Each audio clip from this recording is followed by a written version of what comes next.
Good morning, welcome back to the One Celtic Fans View. Brendan Rodgers yesterday played what could arguably be said one of the stronger teams that he could have possibly played. A lot of people, including myself, thought they may go into the game changing the midfield completely because there's players like Luke McCowan, who scored a goal yesterday, needs some game time. Paulo Bernardo, he come on as well, but he needs some game time, and he played not too bad in Callum McGregor's position. And then there's Arnie Engels, people complaining about £40 million sitting on the bench. For me, I think the bench was strong and it was a must-win game after all. But Brendan Rodgers has came out and said after the game yesterday that, after getting through in the prospect of facing Rangers, he said, look, it was a good win, a good performance. It's a clean sheet again going into Europe. A lot of people had in the preview video before the game, the Celtic would maybe lose a goal. I couldn't see it.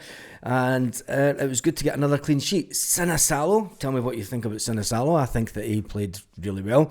There was one corner where he punched the ball out. Fantastic clearance by the young lad. But do we look too much into it?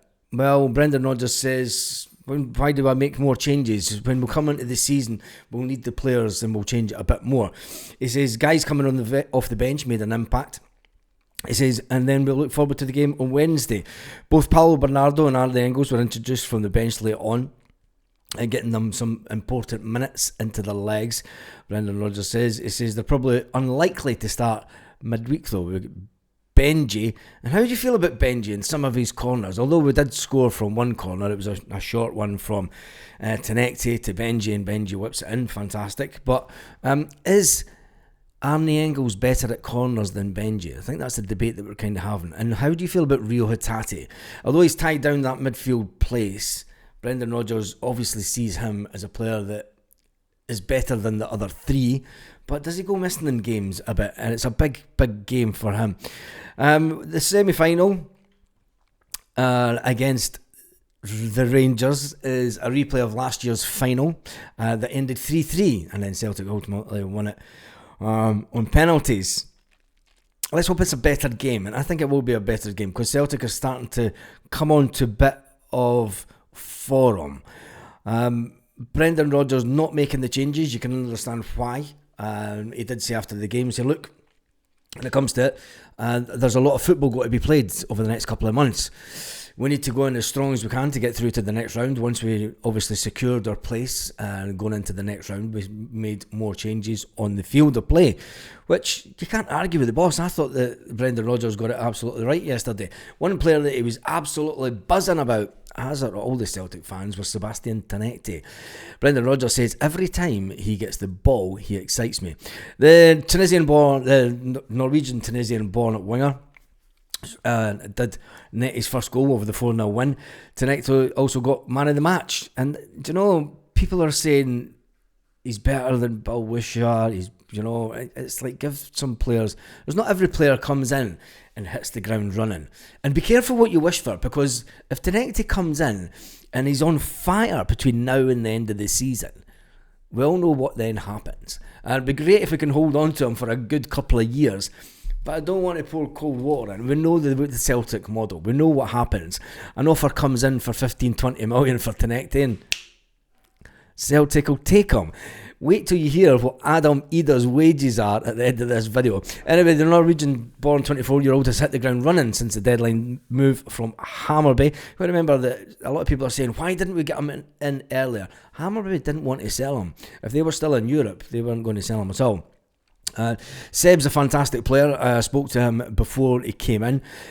He says, I feel that I can improve his game, says Brendan Rodgers, because for me, he needs to keep on progressing. He's such a big talent, but he needs to add numbers to his game, says Brendan Rodgers. He excites me every time he gets the ball, and that's what we were desperate for in the team. He's come in, he's been really aggressive, he's really talented, and he can go all the way. Not only can he run behind, you'll see the numbers of times he makes runs. Sometimes he doesn't get it, sometimes he does. I think when him and Kieran Tierney start really clicking, That's when you're going to see the best of Sebastian. It's the DNA of the club, said Brendan Rodgers. Through the history of the club, it's been littered with amazing wingers that play football the way we do. And every time he gets the ball, you can just sense the excitement. And that's what we need on both sides. Can't wait till we get Jota back. It's going to be... Can we keep Tounekti for 2 or 3 years and keep Jota on the wing and keep Idah through the middle, bring in, and I mean, we've got an abundance of strikers right now. Can some of these other strikers up their game over the next year? Because let's face it, Idah will leave at some point. And, the football was really good yesterday. It was intense. The first 10 minutes was unbelievable. The fast one-touch pass was absolutely brilliant for Celtic. Getting in behind early on, I think we had 3 chances at goals within the first 10 minutes, which is a bit unusual for Celtic because teams generally sit back a bit. Mark Wilson, said that his players will learn from the experience. I thought it was a breath of fresh air. Although they did go back to a back 6 at some points, but they the first 10-15 minutes of the game, they made a game of it. And I wish the other teams, you can sit back for 90 minutes and say, oh, well, we got beat 2-1. Now, what's the difference between getting beat 2-1 and 4-1? Okay, the goals for, the goals against tally maybe goes up. But you want to make a game of it in Scottish football. And I felt that Partick Thistle did that. And I thought it was a great advert for Scottish football. And something that other teams in the SPFL might want to look at. Because... if you want to sell the product as not a farmers league, I would rather watch a team having a go and get beat by Celtic than, let's face it, sitting back and having a go for the last 10 minutes. But anyway, the former fullback of Celtic says that we just were a wee tinge of fear. You could see it. We didn't really get up to it, and they made some mistakes in the first half. You've got to say the second half, they were quite good as well. The third goal, I want to progress. The third goal straight after half time was absolutely fantastic by Celtic. Anyway, Rodgers also revealed the truth on was a kind of truth on Kelechi and Tounekti coming to Celtic. He reckons that their quality will shine through. He says once they get their fitness levels up, these are going to be real assets. He says, look, his fitness is he's one of the leanest players in our squad. I'm talking about Kelechi. He says we're hoping that he can come and we can get him firing again as a striker. And you've got to say that touch. The touch for Tounekti. I mean, Tounekti made his own goal. He grabs the ball just at the halfway line. He comes up through the pitch. He waits, and he's a very intelligent player. He looks over and he sees Kelechi coming up, and Kelechi's just holding back, just keeping himself onside, not running offside, keeping himself offside. Tounekti gets the ball to him, and Kelechi just gives a fantastic little reverse pass for Tounekti then to connect on and get into the back of the net. He could have turned and struck it himself. He could have turned around and just had a shot himself. But he was that intelligent a player to know that the angle that he was at, it was easier to put a nice little reverse pass. The weight of the ball was perfect.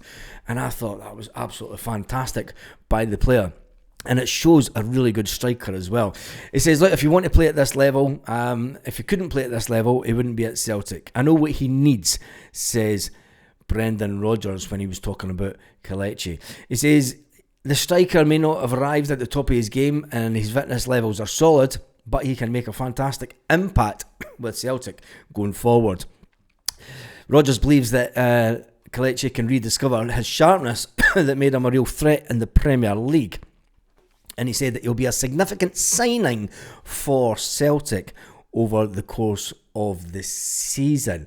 And talking about strikers, I mean, we could talk and rave all day long about all the good things in the game yesterday. Young Colby Donovan, absolutely walking about that pitch. I mean, this is his 4th or 5th game for Celtic. You would think that he'd been in the team for a few years. And he's a fantastic prospect. Someone asked yesterday, would you drop Tony Ralston as backup to Alistair Johnson in favour of Donovan? And I tell you one thing, I think Tony Ralston himself would be giving the young lad a pat on the back and saying, go on, young man. Keep going. And that's the good thing about Celtic. When you get a player that comes through the system, it's absolutely fantastic. When you look at other players on the park yesterday, there was not really anybody that put a foot wrong in the overall picture of the game. But when you talk about strikers, there was a striker that left Celtic at the end of the transfer window. Yes, Adam Idah.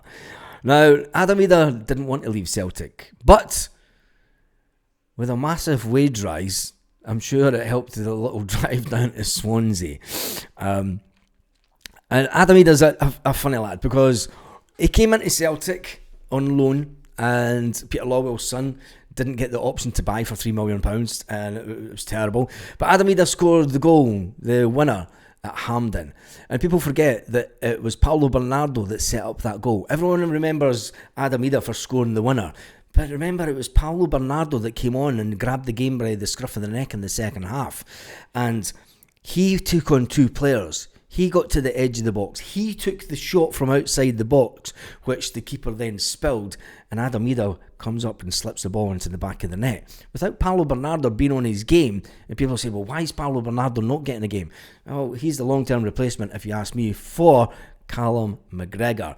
Anyway, Adam Idah, we all know the story. He came in, he scored 9 goals on loan. He then comes on to score 20 goals after Celtic spend £9 million for him. Now, people will say £9 million was far too much, and we took a big hit when we sold him to Swansea for £6 million. But although he penned a 5-year deal, taking it to 2030, his wages is what maybe get a lot of Celtic fans maybe spitting out their coffee and their cereal this morning.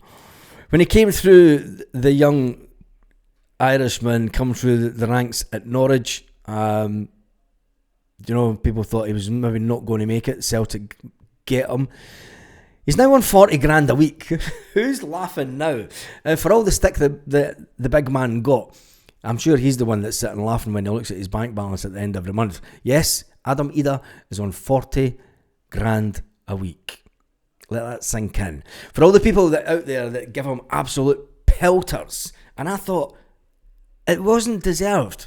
He scored 20 goals last season, and as a striker that came off the bench for the majority of the season, that's not to be sniffed at.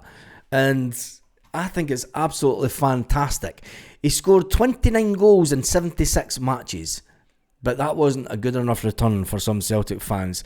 And after being given the green light to head out the door, he may not have hit the ground running at Swansea, but do you know what? I'm sure he will come good. Darren O'Dea went to Swansea, didn't he? He was the pathway manager. It's just a little bit of Adam Idah. He's a fantastic player. He's still young, Adam Idah, let's face it. And at 40 grand a week, who's laughing now? And then that laugh last, laugh the longest, as they say. And on that note, have an absolutely fantastic day, Celtic fans, wherever you are, all around the world.